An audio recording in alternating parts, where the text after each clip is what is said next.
because I think you gotta visualize things as an artist a little bit, you know? Definitely. I don't think anybody can just cut hair, or not everybody can be a rapper, but it's kind of go back to when we was back in college and you was DJing. What made you want to get into music in general? I've always loved. Hey, yeah, rock and roll, rock on, cool my soul. All right, y'all, look, we about to get my hair cut, but we're going to do this differently. So I hit up my barber. I said, hey, man, I want to do a haircut, but I don't want to do it just at the shop. So I said, hey, man, do you got wireless clippers? I know this is a random question, but I got to ask. He said, well, yeah, everything's wireless. Or he said something like that. And then then I was like, well, I'm trying to cut my hair outside or do something like in nature somewhere. Like, I'm trying to do interviews in strange places. He said he's down for whatever as long as we don't die. So right now I'm about to take you guys along with me. We about to go get my hair cut. And I'm going to show you exactly where I decided to get my hair cut and why. And a little bit of what this series is going to be about. Or like what I want to do with this whole interviews in strange places thing. So as you can see, I look very dusty. My hair is looking very nasty. So he's going to bring me back to life. And I'm going to introduce you guys to the barber in 5, 4, 3, 2. Mountaintop next to the Valley of the Shadow of Death. We are here with Nino Huff himself. Barber, DJ, father, Cut. son. I got cotton now.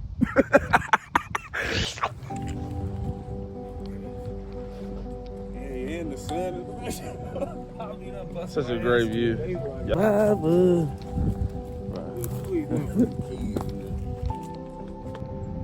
It's about to be severe thunderstorm and we're right by water. I mean, I didn't think about that. But Like an ancient barber chair.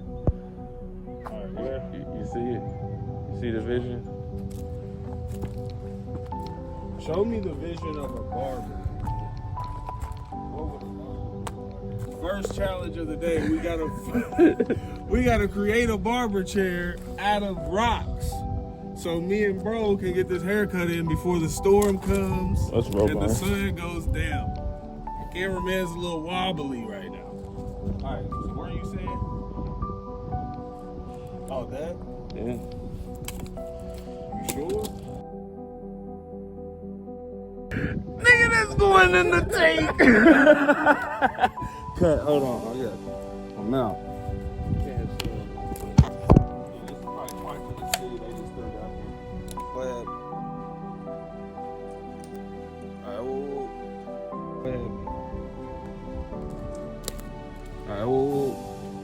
Yeah. This side piece, you got a magnet. Probably feel that on your shirt. That is. All right, so we doing interviews in strange places. I'm here with barber, extraordinaire, entrepreneur, father. Extraordinaire. You know, go way back, man. Oh, man, I'm here with Nino Huff. The wing, man. 7. I don't know if that was cool. We gonna keep it. This is the 15-minute fade. As you can see, I'm fucked up right now. Hair looks a little bit nasty, so we getting my hair cut right now at the Ohio River, the beautiful Ohio River, Louisville, Kentucky. Cut, I dropped the cone. Oh shit. But we ready, man. We about to get locked in. We done had a makeshift chair. About to get cut. Y'all gonna see the end results when you see it. This ain't bad. All products were clean and sanitized before I did this cut. You feel me? The goal ain't to make you uncomfortable or nothing. It's just the fact that this ain't comfortable. I'm this hair in the middle of nowhere. That's what I'm saying. This ain't no regular place that you would cut hair. So it's like, let's take out of the element and go and fuck it. We're gonna show skills, but in a different background. People get used to seeing us do shit in certain areas and spaces, and it gets from me, sir? light scalps and shit. It don't really work out too much. But I do want to ask you, like, what made you want to get into barbering? Oh man, having kids, man.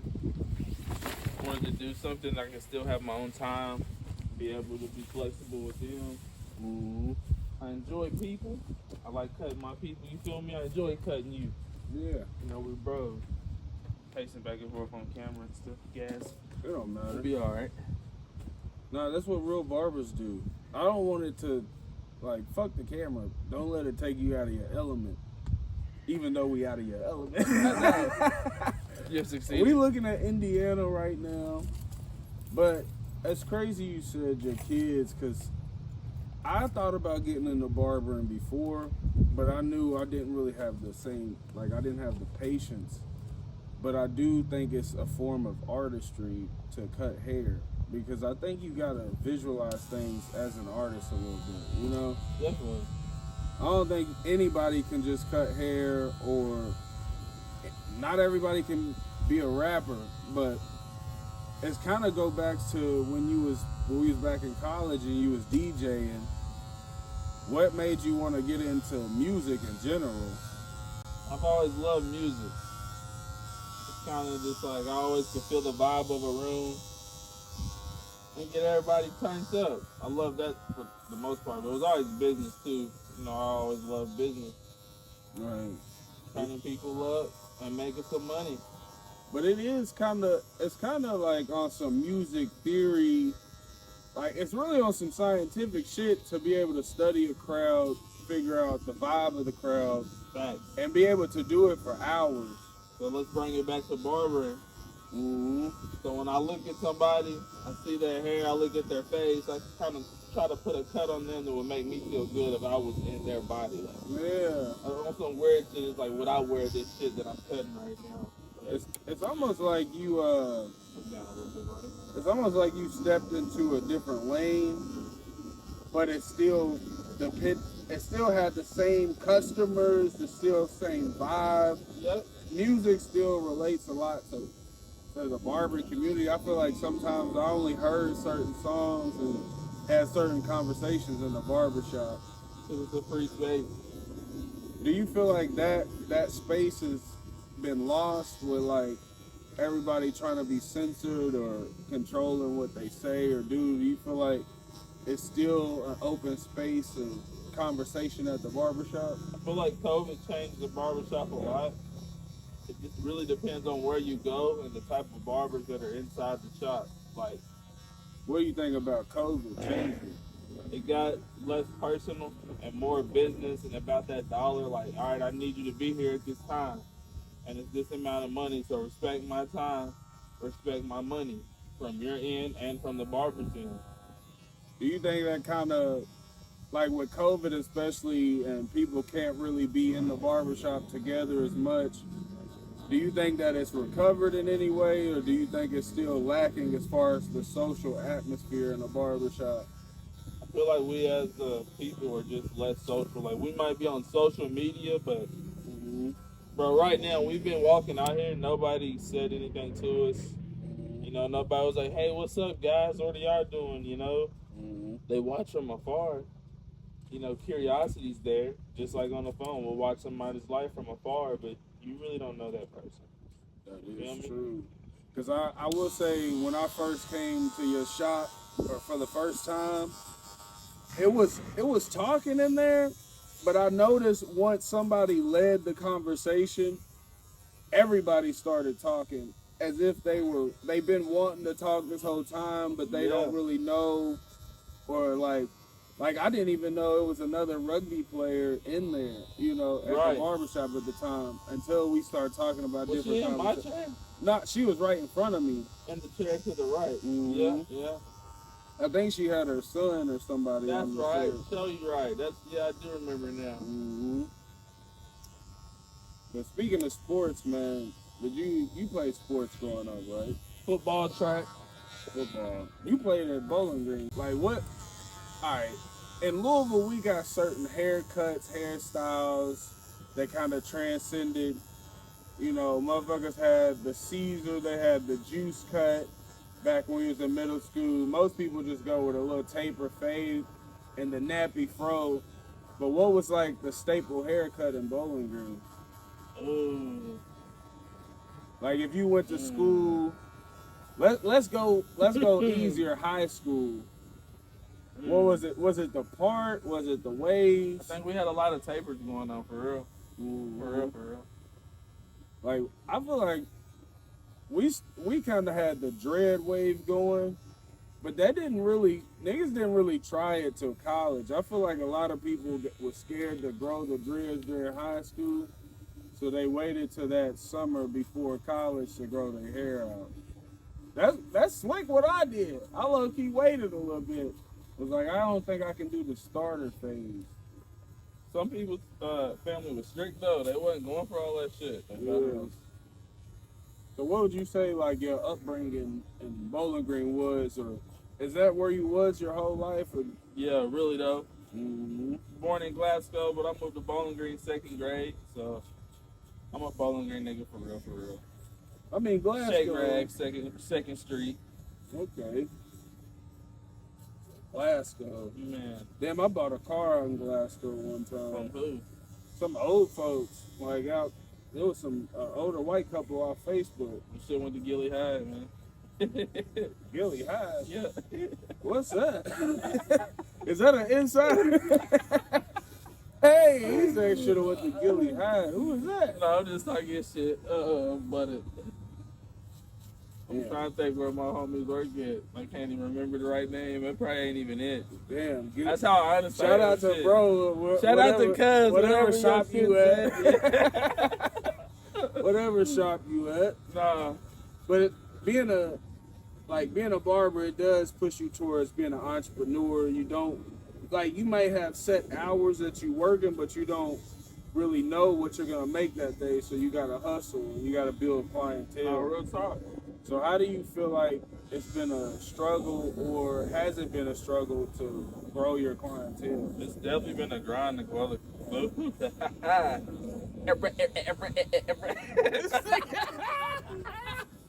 Hey yo, nigga, remix this sentence. Oh, it's been a grind though, for real though. It's been a grind. So when you first got started out, was it people supporting you? Nigga, my first week, I ain't cut nobody.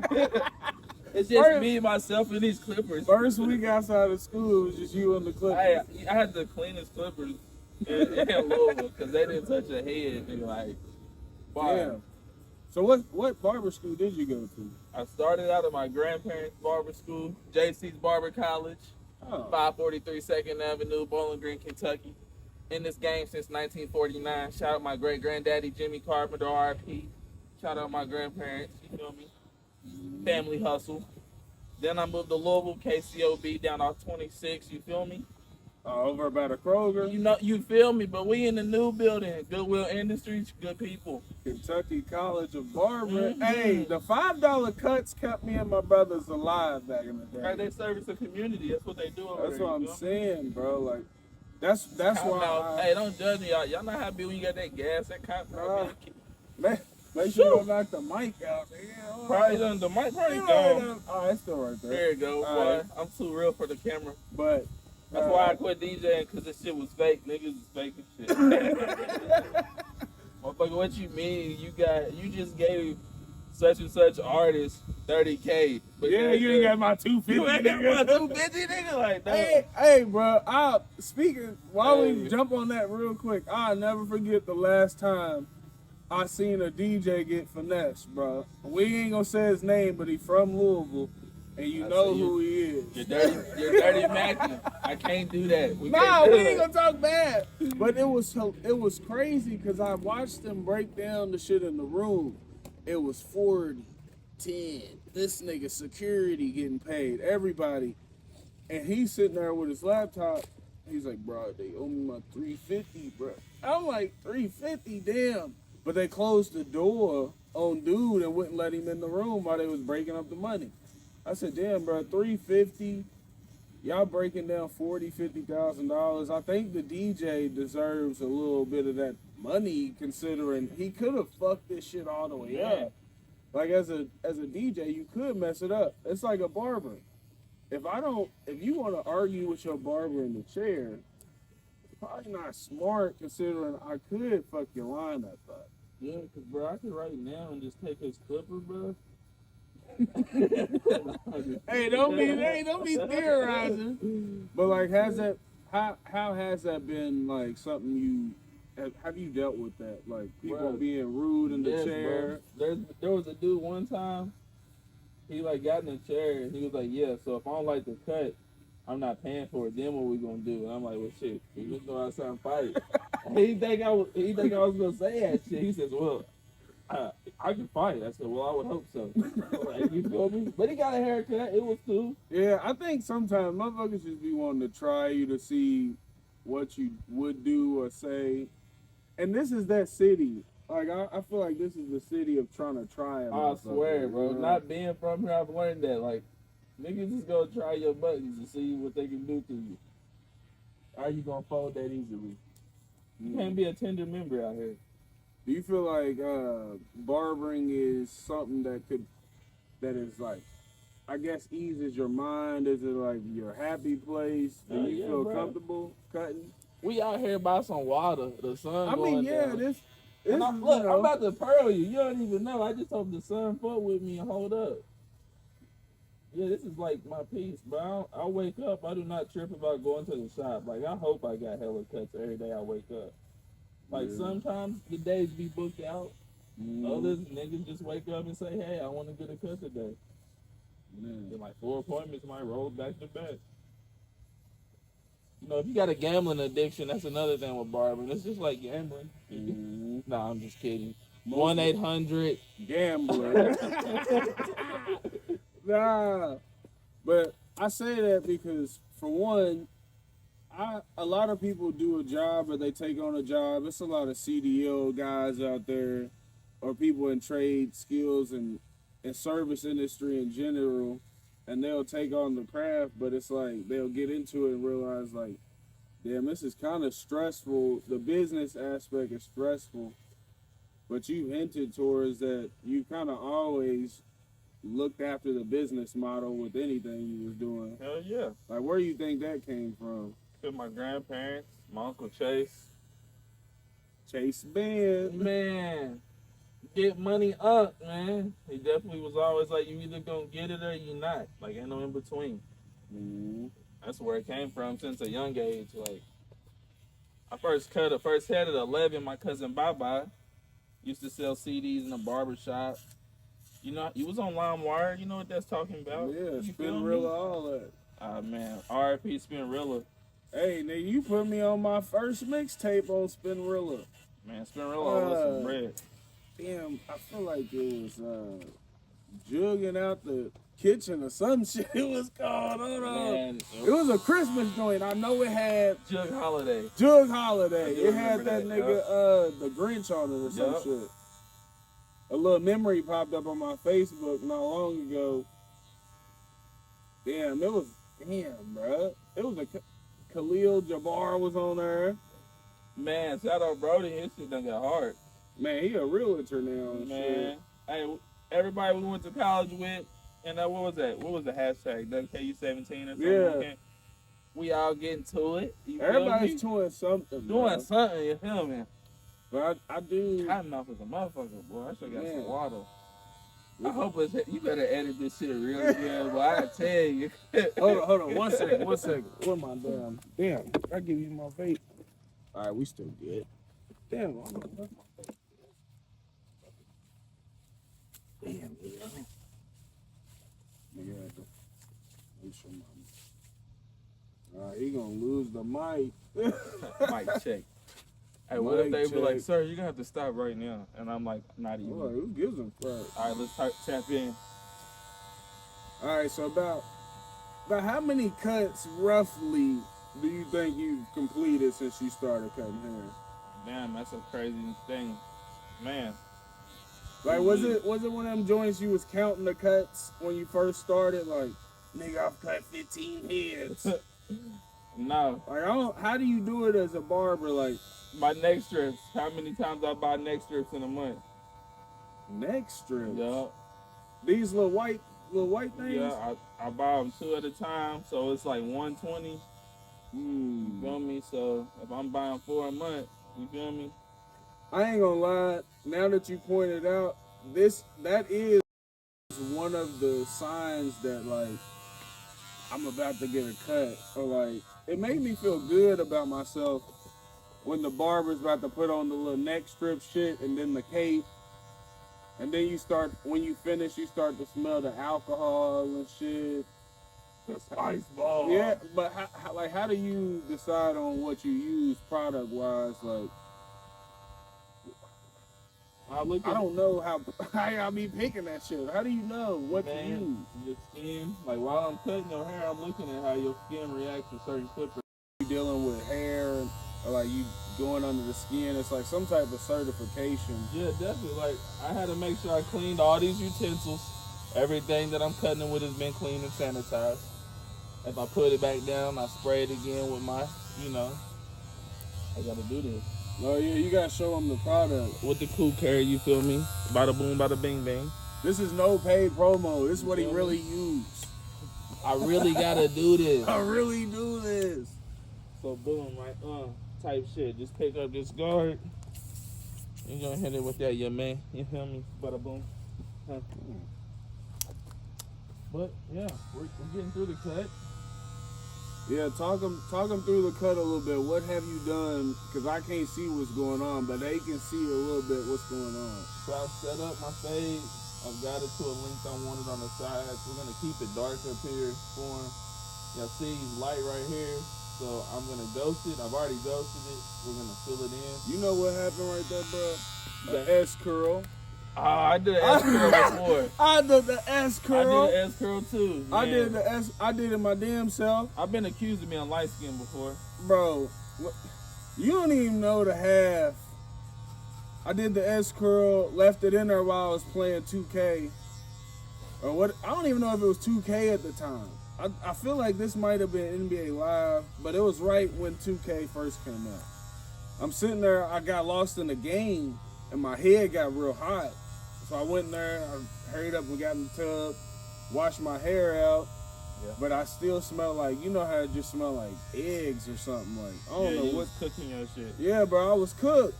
And I went and tried to line my shit up, because now my hair all straight and woo. Try to line my hair up. Pushed it back and never grew back. And then it just left like you can kind of see it looks like burnt skin damn near right there. Like, I thought about getting a tattoo artist to just go ahead and put like some black dots on some like a fake hairline shit. You know, LeBron it. You should have just got that little bill. Skint it. Yeah, see, I don't know. I feel like once I go bald, like, I gotta be on some, yeah, I'm done, you know. This is the end. This is it. This is my last ride. But I thought about it on some head ass shit. Like, what if I get a movie role, and I'm definitely shaving my head for a movie role. You know, I'm gonna need you to shave it off.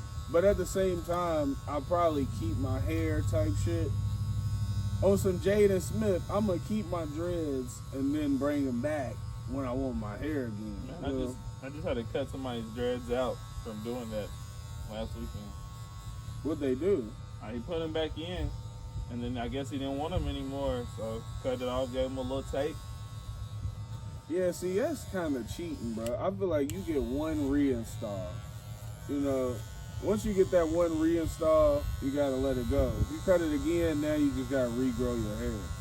You know what I mean? Man. I wish I could have been at Shanty Hollow today, but we gonna stay with the Ohio River. But I say, give me one location, all right? One location that you would go to for outdoor activities or anything of the like in Kentucky. Bernheim Forest. Bernheim? I think that's what that shit called. It's like on the way. Yeah, with the big ass statues. And and the art pieces in the woods. That's just flair. That might be the location for the next interview. That's definitely a good one for it. Probably could do it inside the little big monkey statue. I was gonna say one of those huge ones. Wait. I think it's a monkey, ain't it? A gorilla or It's something. like setting up. Yeah. And then they got that long. Nah, you take somebody who has a fear of heights. You gotta find somebody who has a fear of heights and take them on that long ass walking bridge out there. Too high. I'm one of them motherfuckers, bro. Like, I don't like the elevators with the open glass, like to where you can see outside and they go real high. Because if I go up 20 floors, like I damn near will lay on the floor on some like, yeah, this is freaking me out type shit. On roller coasters when I was young, you know, the little, what was it like, the tower, little drop shit.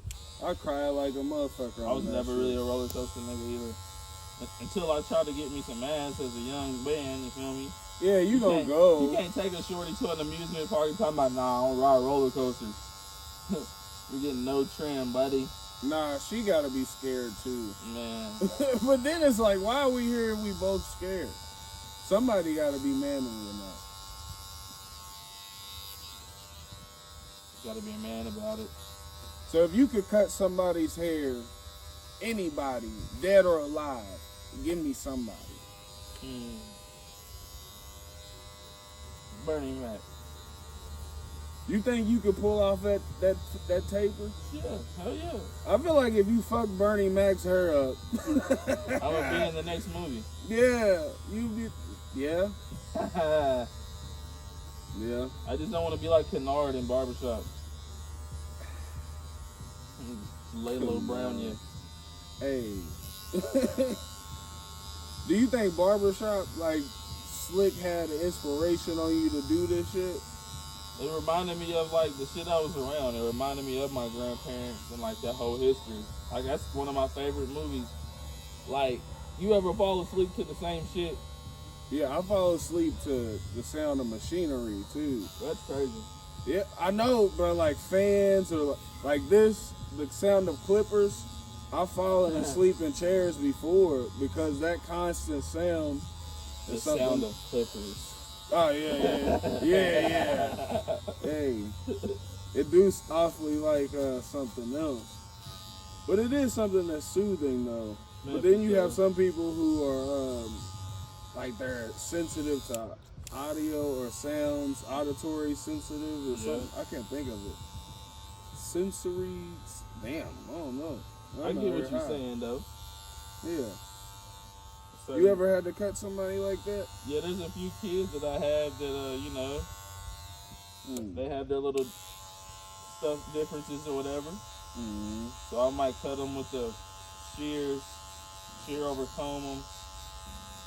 You think it's harder to cut kids or adults? Like they both the same for real. Like how? When you say both the same, you can just say it. You say both the same. Is it like the length of time or the ease of the cut? Some grown-ups don't know how to sit still. You feel me?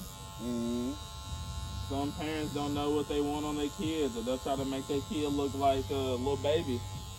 He just wants to be a little cray-cray. Yeah. He doesn't want to be a little baby.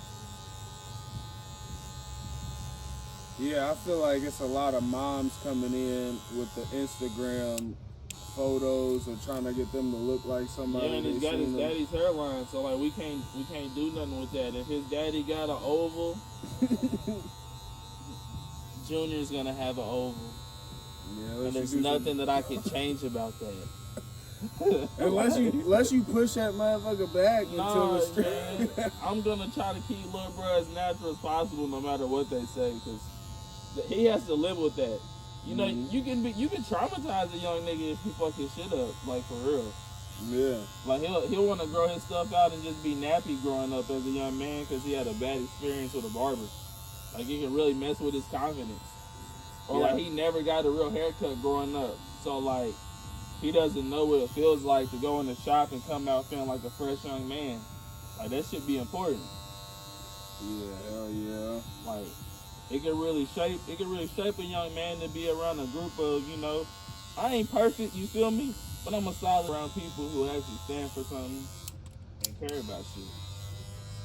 And the barbershop is a staple for that in the black community for sure. Yeah, I feel like it's one of them places if you brought your son to work, he could just sit there and clean the shop or just hang out and listen. And that's something that like I feel like we missing nowadays. A lot of motherfuckers is moving too fast. They don't really sit. It's a lot of dudes who just come to the barbershop just to talk. They're not even getting a cut. They just want to vibe.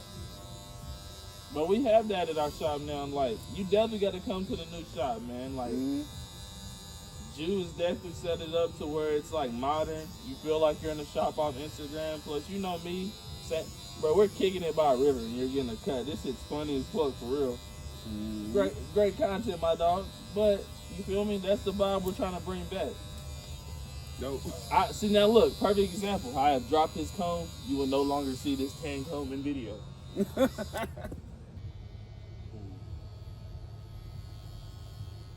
kind of almost like I've been studying, they're called mangakas, but it's really the artists who draw manga and anime, like those types of artists, that style of artistry.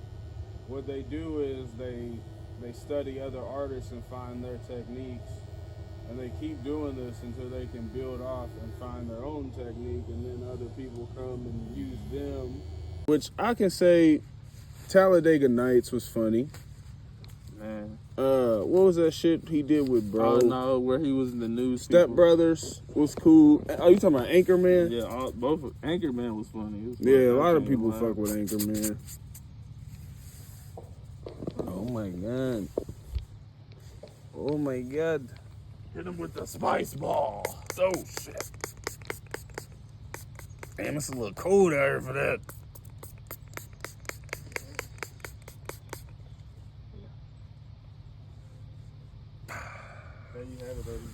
And there y'all have it. I just got a cut. I'm the first nigga. Hold on, let's keep it PG. And we just had it. I am the first person to get a haircut out here next to the Ohio River. I don't even know where we at. Don't know where we at. But I called on Nino Huff and he came through. Book him. He's pulling up anywhere.